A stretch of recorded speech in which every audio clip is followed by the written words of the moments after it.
فمنهم من ظن أن السعادة في جمع المال فظل يبحث في المال، يجمع في المال ويدخره حتى يجد السعادة، لكن الحقيقة أنه لن يجدها.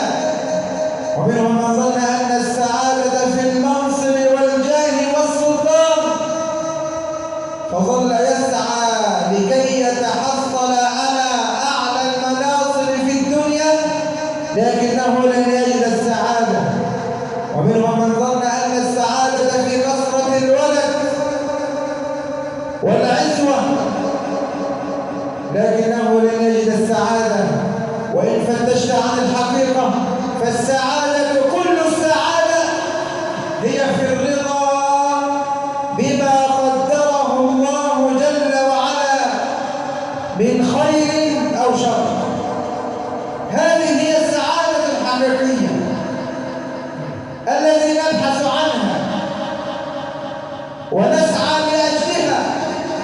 إنها السعادة الحقيقية في الرضا بكل ما قدره الله جل وعلا.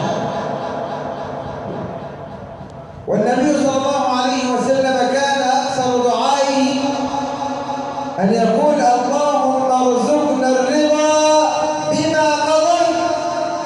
بل كان صلى الله عليه وسلم يقول حين الصباح وحين المساء رضيت بالله ربا وبالإسلام دينا وبمحمد صلى الله عليه وسلم نبيا ورسولا.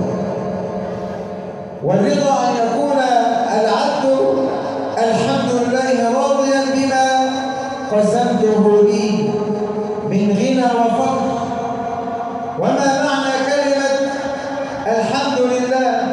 فكلنا أو جلنا يقولها، لكن لله الأسف بعض الناس لا يقول الحمد لله إلا بعدما يشتكي من شكواه. بعدما يفرغ من شكواه يشكو الخالق إلى المخلوق، يشكو الرازق إلى المرزوق، يشكو الملك إلى العبد، وفي النهاية يقول الحمد لله أعيش وعيشنها وخلاص.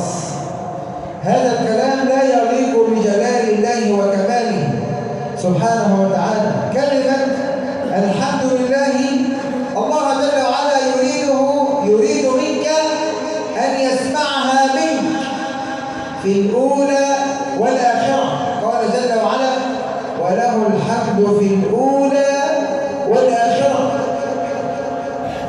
وكلمة الحمد لله هو الإخبار. تأمل معي هذا التأصيل. الحمد لله هو الإخبار عن محاسن المحمود مع حبه وتعظيمه. أكرر الحمد لله عندما أقول الحمد لله يا رب فأنا أخبر وأذعن بكل ما آتيتني به يا رب بشرط أنني أحبك، أنني أعظمك مع حبه وتعظيمه. والرضا والحمد عمل قلبي. الرضا والحمد لله جل وعلا هو عمل قلبي، ليس عمل يفعله الجوارح مثل الصلوات والمناسك، لكن الرضا والحمد عمل وظيفته القلب. قال النبي صلى الله عليه وسلم إن الله لا ينظر إلى أجسامكم ولا إلى صوركم ولكن ينظر إلى قلوبكم وأعمالكم. فإن رأى الله جل وعلا في قلبك شكرا وحمدا ورضا فإنه سيزيدك ويعطيك على ما أنت فيه. قال جل وعلا في سورة لقمان وإذ تأذن ربك في سورة إبراهيم وإذ تأذن ربكم لئن شكرتم لأزيدنكم. فبالشكر والرضا يأتي المزيد. ولئن كفرتم إن عذابي لشديد. لماذا لا نرضى وهو الذي يقسم الأرزاق، وهو الذي يقسم من فوق 7 سماوات على خلقه؟ قال جل وعلا أهم يقسمون رحمة ربك نحن قسمنا بينهم معيشتهم في الحياة الدنيا ورفعنا بعضهم فوق بعض درجات ليتخذ بعضهم بعضا سخريا ورحمة ربك خير مما يجمعون. لا تدبر لنفسك أمرا فإن أولي التدبير هلك واترك الأمر إلى الله تجده أولى بك منك. فكل ما اختاره الله جل وعلا لك خير لك من اختيارك لنفسك. ولا تظن أن الله جل وعلا لا يبتلى الأرض بغير لطف. لا تظن أن الله جل وعلا لا يبتلى المرء بغير لطف وحكمة يعلمها الله جل وعلا. فإن الله جل وعلا يغني الغني لحكمة ويفقر الفقير لحكمة يعلمها لا تعلمها أنت، لأن نظرك قاصر لا يرى ما يراه الله، لا يعلم ما يعلمه الله جل وعلا. وواجب عليك عند البلاء ترضى وتصبر، وعند الرخاء تحمد وتشكر. فإن الله جل وعلا ما قدر قدرا إلا بلطف وحكمة. ضع هذه نصب عينيك أو في قلبك حتى تعيش سعيدا في دنياك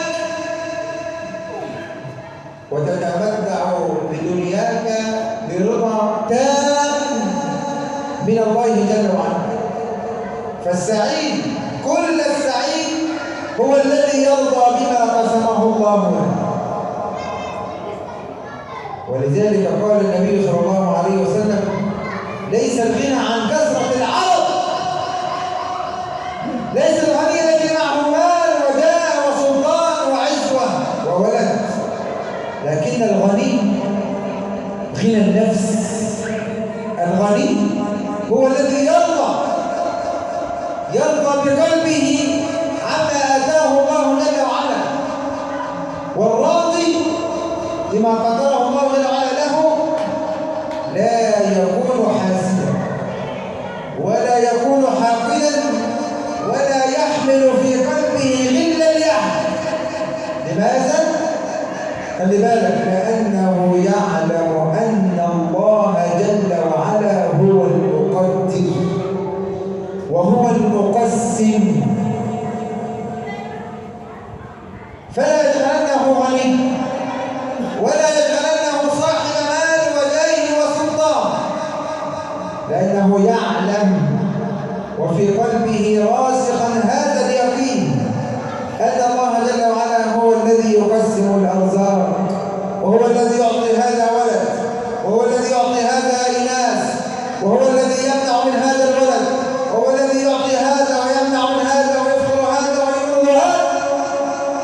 علم يقين راسخا راضيا بكل ما قدره الله جل وعلا. فإن أردت أن تعيش سعيدا في دنياك فعليك بالرضا، فعليك بالرضا بكل ما قدره الله جل وعلا من خير وشر. ولنا في الأنبياء مثلا، فأيوب عليه السلام نبي من أنبياء الله جل وعلا، ابتلاه الله جل وعلا بالمرض حتى ذهبت عنه زوجته وذهب ماله وذهب ملكه وذهب ولده. لكنه لن يجزع ولا يسقط ولا يتلفظ بالسخط كما نسمع من بعض الناس، نسأل الله العفو والعافية، لكنه صابرا راضيا بما ابتلاه الله جل وعلا. مكث في مرضه 18 سنة، ذهبت زوجته وأولاده وملكه، لم يبقى معه إلا رجلين من خواص أصحابه، 2 أعز أصدقائه، هم الذين مكثوا معه وصبروا وكانوا في خدمته، لأنه كان لا يستطيع الحركة. فقال بعضهم لبعض، واحد منهم قال للثاني: والله لقد أذنب أيوب ذنبا ما فعله أحدا من العالمين. فسمعهم وهم يقولون ذلك، سمعهم وهم يقولون، فظن أنهم سيبتلوا، فقال: يا رب أني مسني الضر. يا الله، بس بعد 18 سنة مرض، الملك ذهب والولد ذهب والزوجة ذهبت والصحة ضاعت، لكنه صابرا محتسبا، صابرا على ما ابتلاه الله جل وعلا، راضيا بقضائه وقدره.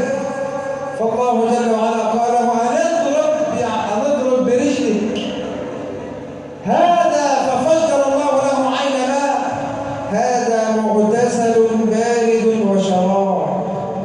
فشفاه الله جل وعلا، شفاه الله جل وعلا بعد 18 سنة.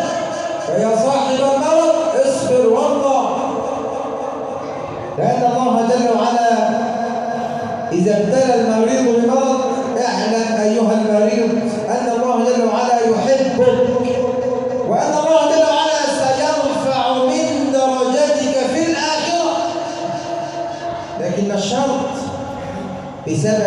الشرط الوحيد أن تكون صابرا راضيا بكل ما قدره الله جل وعلا من بلاء ومرض. فإن صبرت ورضيت اصطفاك الله جل وعلا. قال جل وعلا: ولنبلونكم بشيء من الخوف والجوع ونقص من الأموال والأنفس والثمرات وبشر الصابرين.